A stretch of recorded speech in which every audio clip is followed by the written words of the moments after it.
1. Reflections on cultures that are in conflict today.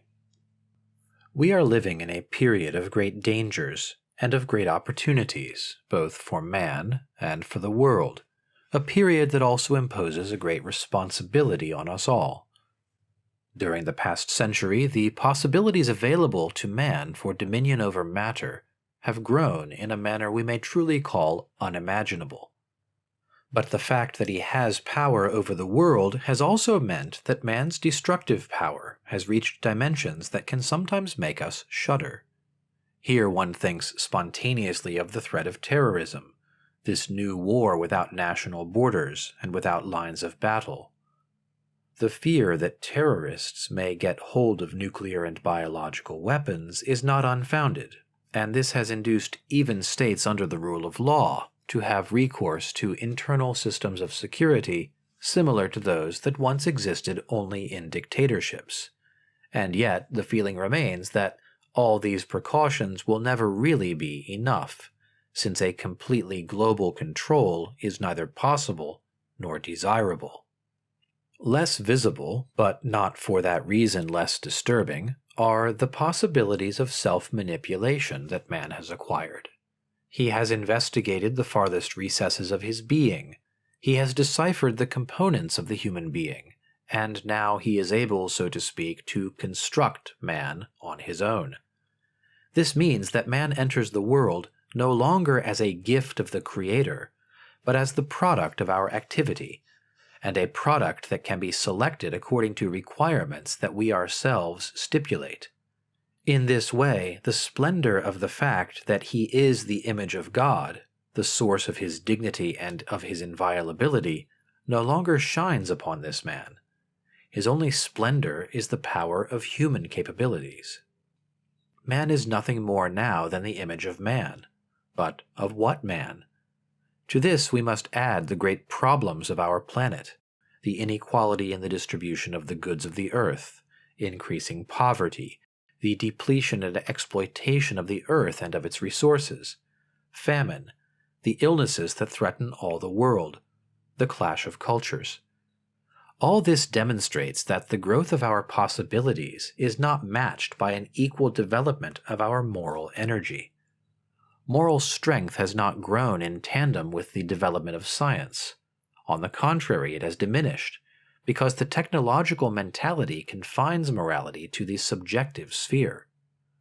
Our need, however, is for a public morality, a morality capable of responding to the threats that impose such a burden on the existence of us all.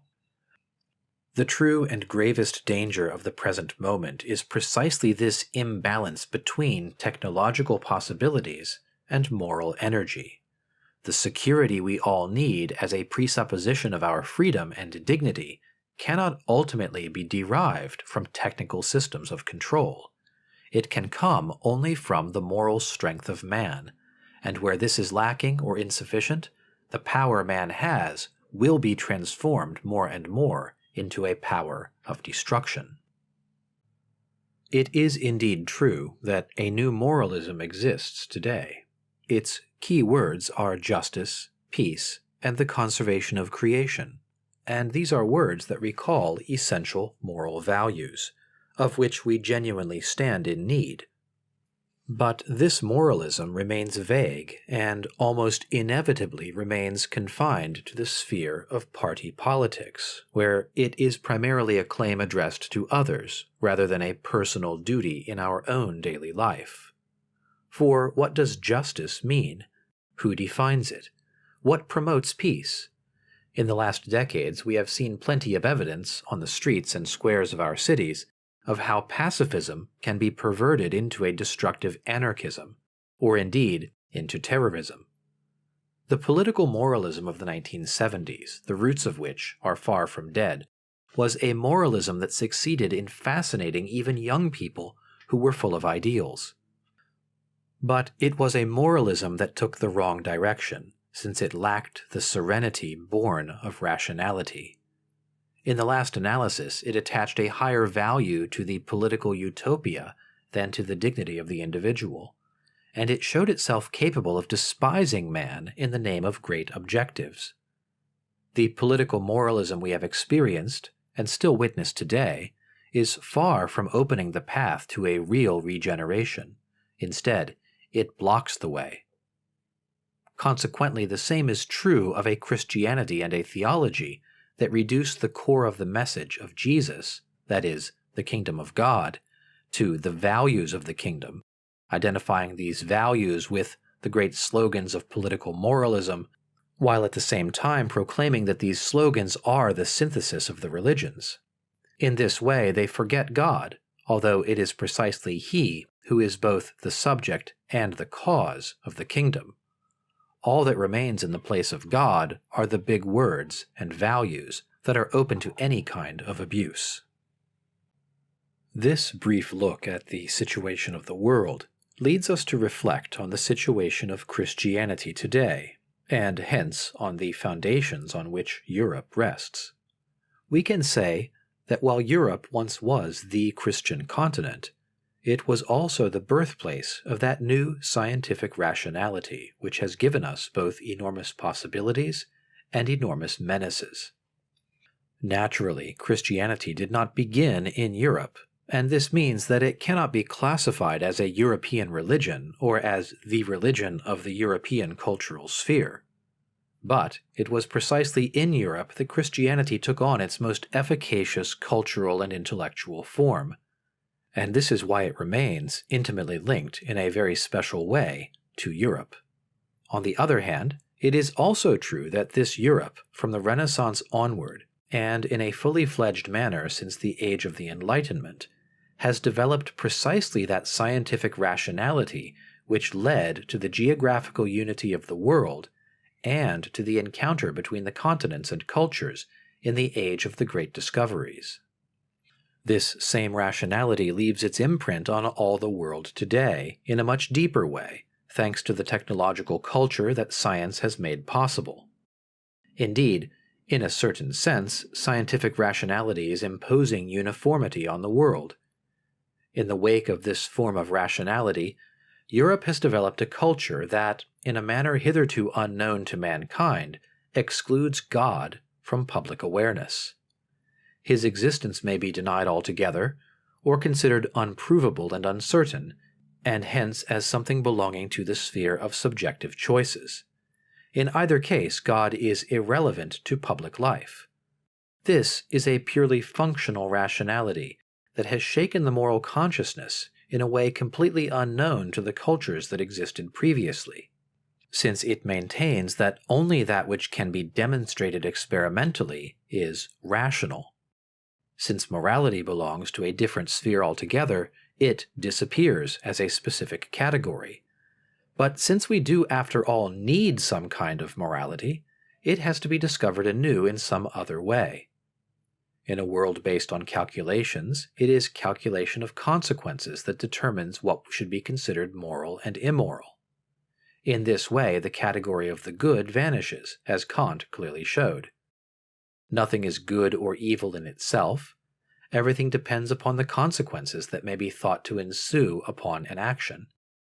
If, then, it is true to say that Christianity has found its most efficacious form in Europe, it is also true to say that a culture has developed in Europe that is the most radical contradiction, not only of Christianity, but of all the religious and moral traditions of humanity. This shows us that Europe is going through a genuine traction, to use a medical term, and we can understand how deep-rooted are the tensions that our continent must face up to. Above all, it is here that we also see the responsibility we Europeans must shoulder in this moment of history. In the debate about the definition of Europe and its new political shape, we are not fighting some nostalgic battle in the rear guard of history. Rather, we are taking seriously our tremendous responsibility for humanity today. Let us look more closely at this antagonism between the two cultures that have both left their mark on Europe. In the debate about the preamble to the European Constitution, this antagonism has come to light in two controversies: the question of the reference to God in the Constitution, and the question of mentioning the Christian roots of Europe. We are told that we need not be alarmed, since Article 52 of the Constitution guarantees the institutional rights of the churches. But this in fact means that, in the life of Europe, the churches are assigned their place on the level of day-to-day political compromises. But the message they proclaim is not allowed to make any impact on the level of the foundations on which Europe rests. Only superficial reasons are given in the public debate for this clear refusal, and it is clear that such justifications conceal the true motivation instead of disclosing it. The claim that a mention of the Christian roots of Europe would wound the feelings of the many non-Christians who live in this continent is not particularly convincing, since this basically involves a historical fact that no one can seriously deny. Naturally, this historical observation also contains a reference to the present, since the mention of the roots indicates the remaining sources of moral orientation, which is one factor in the identity of the formation known as Europe. Who would be offended by this? Whose identity is threatened thereby? The Muslims, who so often tend to be mentioned in this context, feel threatened not by the foundations of our Christian morality, but by the cynicism of a secularized culture that denies its own foundations. Nor are our Jewish fellow citizens offended by the reference to the Christian roots of Europe, since these roots go back to Mount Sinai and bear the imprint of the voice that rang out on the mountain of God. We are united with the Jews in those great basic orientations given to man by the Ten Commandments. The same applies to the reference to God. It is not the mention of God that offends those who belong to other religions. Rather, it is the attempt to construct the human community in a manner that absolutely excludes God. The motivations of this double refusal are deeper than one might suspect from the reasons we actually hear. They presuppose the idea that only the radical culture born of the Enlightenment, which has attained its full development in our own age, can be constitutive of European identity.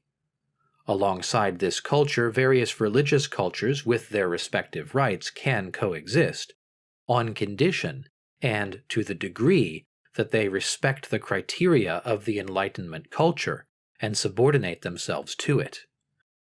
This Enlightenment culture is substantially defined by the rights to liberty. Its starting point is that liberty is a fundamental value and the criterion of everything else.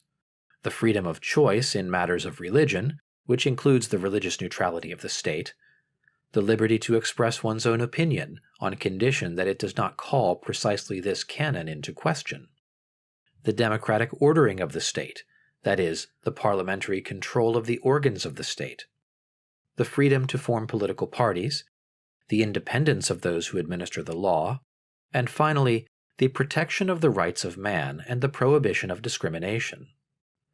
On this point, the canon is still in the process of formation, since there exist contrasting human rights, as we see in the conflict between a woman's right to freedom and the unborn child's right to life. The concept of discrimination is constantly enlarged, and this means that the prohibition of discrimination can be transformed more and more into a limitation on the freedom of opinion and on religious liberty. Very soon it will no longer be possible to affirm that homosexuality, as the Catholic Church teaches, constitutes an objective disordering in the structure of human existence, and the fact that the Church is convinced that she does not have the right to confer priestly ordination on women is already seen by some as irreconcilable with the spirit of the European Constitution. I mention only some points here. I do not intend to provide an exhaustive list of the contents of this canon of the Enlightenment culture. It is obvious that it contains important values that are essential for us, precisely as Christians, and we do not wish to do without them. At the same time, it is equally obvious that the concept of liberty on which this culture is based inevitably leads to contradictions, since it is either badly defined or not defined at all. And it is clear that the very fact of employing this concept entails limitations on freedom that we could not even have imagined a generation ago. A confused ideology of liberty leads to a dogmatism that is proving ever more hostile to real liberty. We must, of course, return to the question of the inherent contradictions in the form that the Enlightenment culture takes today, but first we must finish our description of it. Since it is the culture of a reason that has finally achieved complete self-awareness, it naturally boasts of its claimed universality and imagines that it is complete in itself without needing any other cultural factors to complement it. We see these two characteristics clearly in the discussion of which states may join the European community, and especially in the debate about the potential entry of Turkey to this community. Here we have a state, or perhaps better, a cultural environment, that does not have Christian roots, but has been influenced by Islamic culture. Ataturk attempted to transform Turkey into a laicist state, seeking to plant on Muslim soil the secular attitudes that had matured in the Christian world of Europe. And one may of course ask whether this is in fact possible. But according to the thesis of the laicist Enlightenment culture of Europe, it is only the norms and substance of this same Enlightenment culture that can determine the identity of Europe, and it follows that every state that accepts these criteria can belong to Europe. Ultimately, it is unimportant to know on which framework of roots this culture of liberty and democracy is planted. And we are told that this is precisely why the roots cannot be included in the definition of the bases of Europe, for these are dead roots that do not form part of today's identity. Accordingly, this new identity, which is defined exclusively by the Enlightenment culture, entails that God has nothing whatever to do with public life and with the foundations of the state. This makes everything logical and even, in a certain sense, plausible. For what higher good could we wish than that democracy and human rights be respected everywhere? But at this point, we must ask whether this Enlightenment laicist culture is truly the culture, finally revealed in all its universality, of a reason that is common to all men, a culture that must be accepted everywhere, even if it is rooted in a soil that is historically and culturally diverse. And one must ask whether this culture is truly complete in itself, so that it does not need any roots outside itself.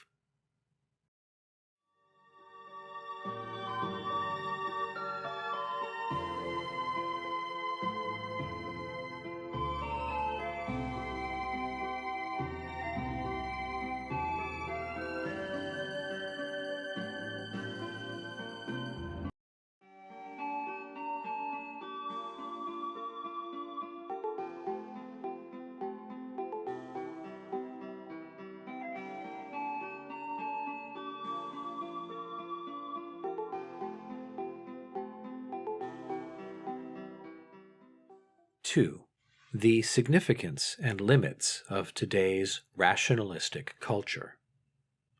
We must now investigate these two questions.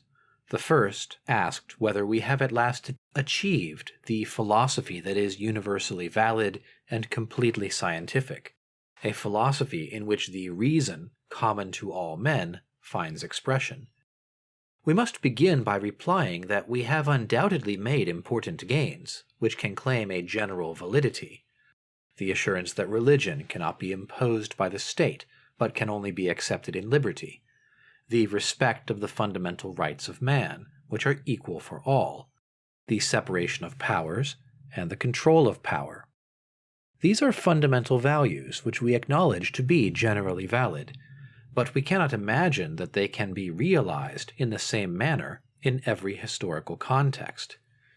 The sociological presuppositions for a democracy based on political parties, as in the West, do not exist in every society, and in the great majority of historical contexts, the total religious neutrality of the state must be considered an illusion.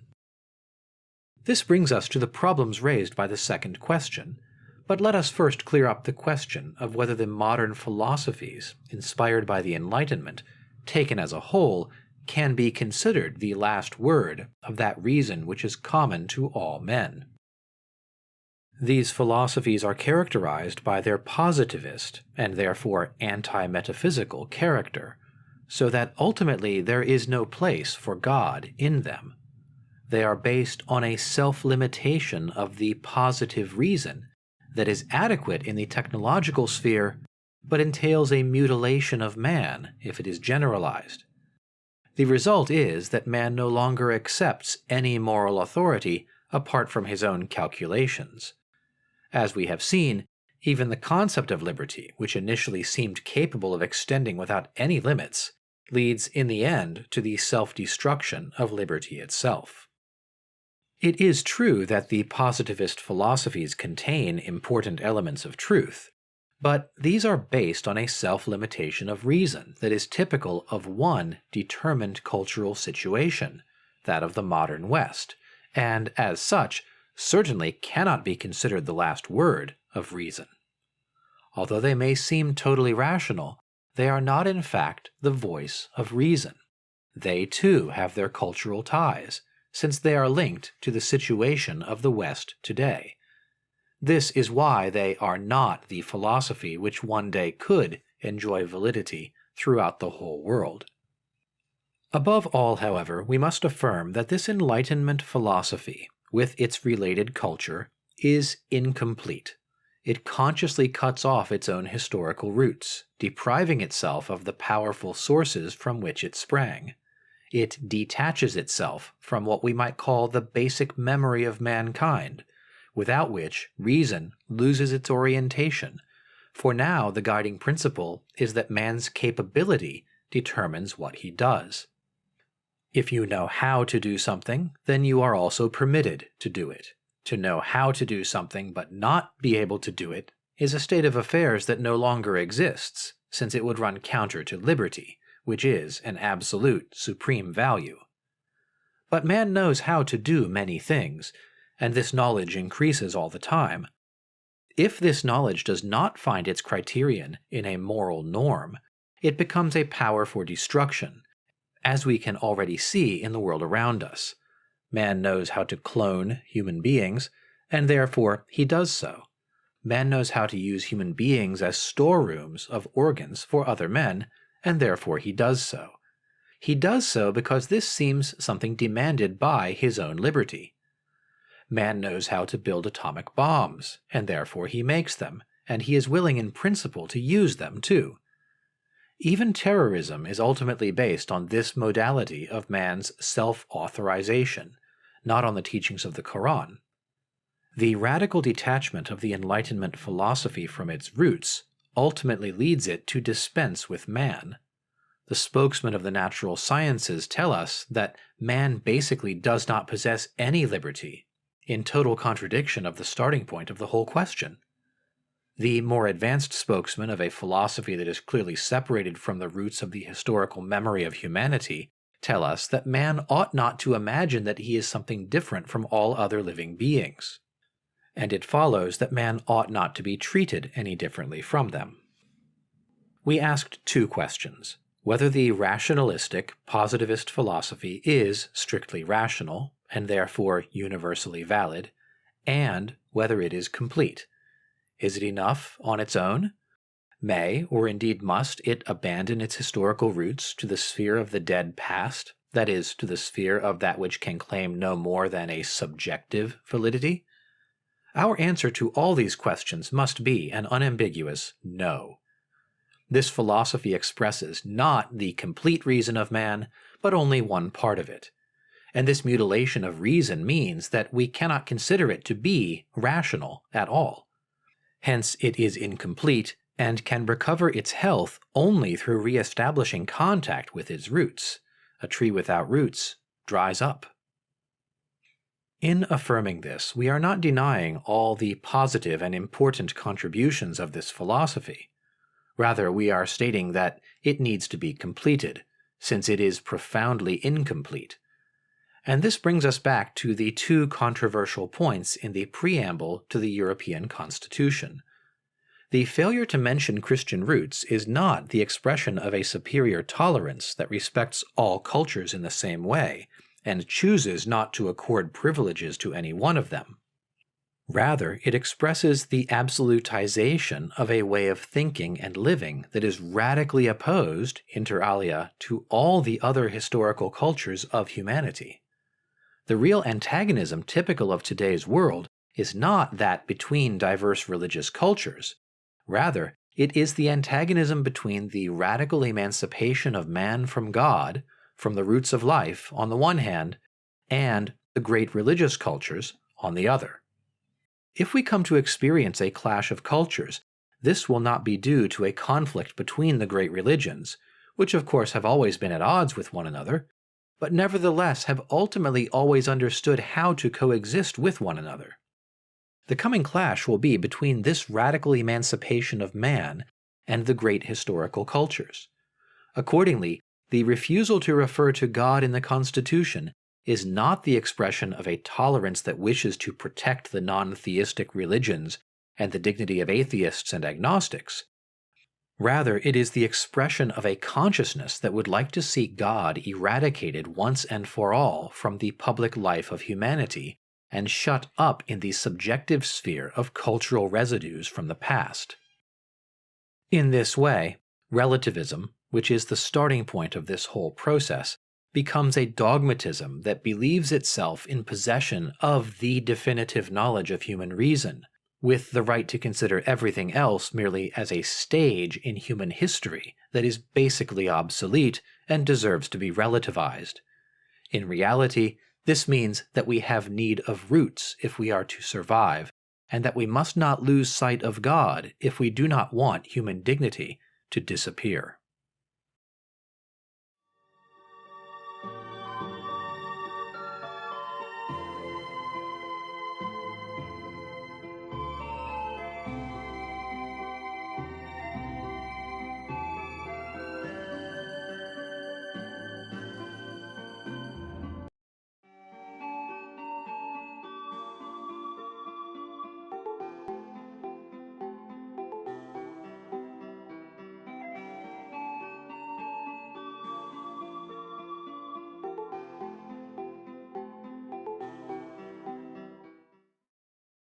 (3) The permanent significance of the Christian faith. Does this amount to a simple rejection of the Enlightenment and modernity? Certainly not. From the very beginning, Christianity has understood itself to be the religion of the Logos, to be a religion in keeping with reason.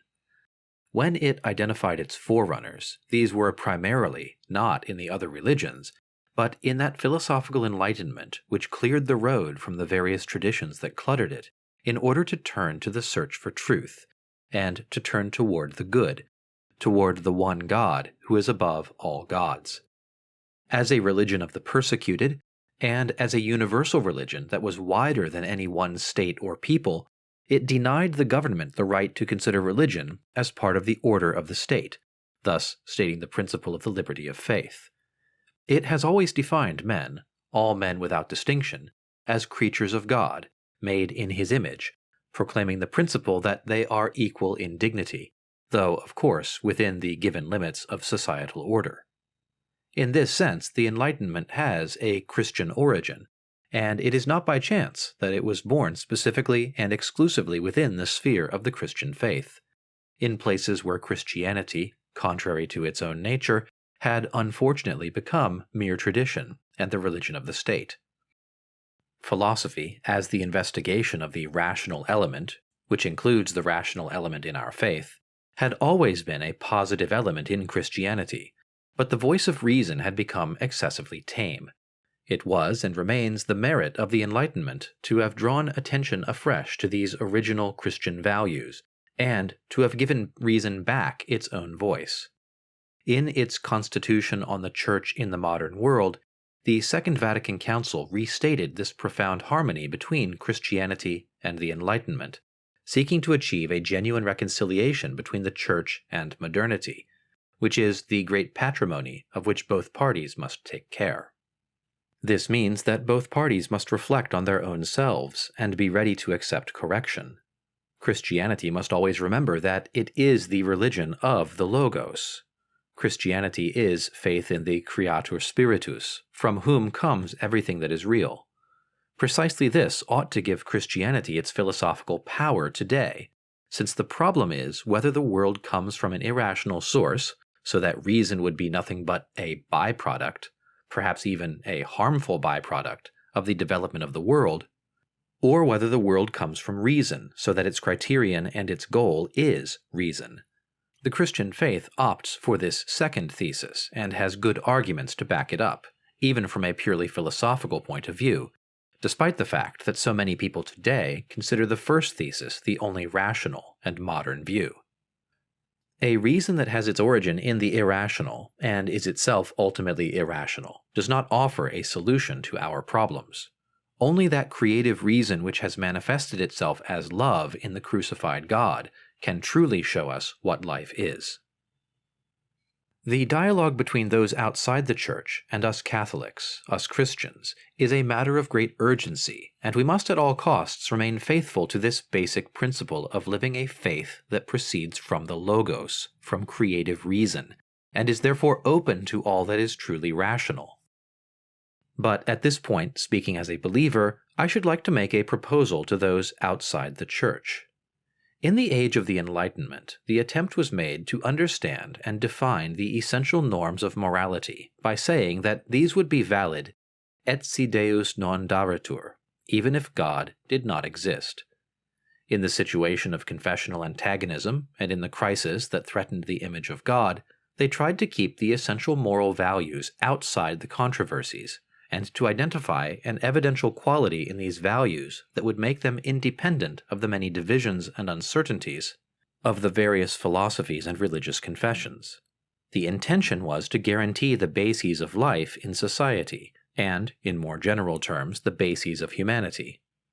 At the same time, this seemed possible, since the great fundamental convictions created by Christianity were largely resistant to attack, and seemed undeniable. But that is no longer the case. The search for this kind of reassuring certainty, something that could go unchallenged despite all the disagreements, has not succeeded. Not even Kant's truly stupendous endeavors managed to create the necessary certainty that would be shared by all. Kant had denied that God could be known within the sphere of pure reason, but at the same time he had presented God, freedom, and immortality as postulates of practical reason, without which he saw no coherent possibility of acting in a moral manner. I wonder if the situation of today's world might not make us return to the idea that Kant was right. Let me put this in different terms. The attempt, carried to extremes, to shape human affairs to the total exclusion of God leads us more and more to the brink of the abyss, toward the utter annihilation of man.